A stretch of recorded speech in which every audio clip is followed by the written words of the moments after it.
Hi, I'm Lou and I'm here on Durham University Racecourse to ask people, what does salvation mean?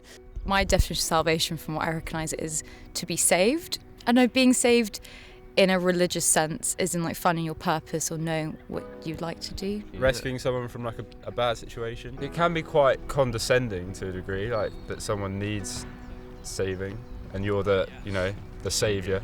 If it's genuine, there's a difference between it being genuine and just doing it to try and... How do you tell what's genuine and what's not? Well, that's all on an individual case, isn't it? Would you say that you think it's condescending for us to say that we as human beings need a saviour? No, that's more self-aware, I suppose. Quite mature to reflect on yourself and realise that that you need help. I think saying we as all humans may be a bit, because some people might absolutely completely disagree with that and might take quite offence to that. But as a collective, maybe. We're not doing a good job. I think humans killed 100 million other humans in the 20th century. I think it might be a bit condescending and superiority complex to say religion is the answer to that. You can find salvation in other ways.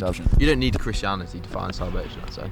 In what ways? Just like anything that makes you happy, anything like giving to charity, if you really enjoy your job, or meeting someone anything that makes you a better person. Personally, anything that religion can give you, you can also get from elsewhere. Like religion is an option, but it's not the option. Any sort of mentorship or like a sense of purpose, or just like a routine. Salvation means to me that even though I'm a sinner, I'm broken, I can be saved. Jesus doesn't sort of take that into account. He died for me and I can still have all the sort of benefits of not having sinned. I'm assuming like to be saved, you have to be saved from something, right? Yeah. So I'm not a massive fan of the whole salvation as a concept because I don't believe that we exist in like an original sin setting. But there's nothing we need to be saved from. I don't know about how often I hear it used in a context which doesn't sort of seem to imply, like you were saying, that there's something you need to save from. For me, salvation in a Christian setting is that you need one person to save you, and I feel like that's quite a dangerous concept,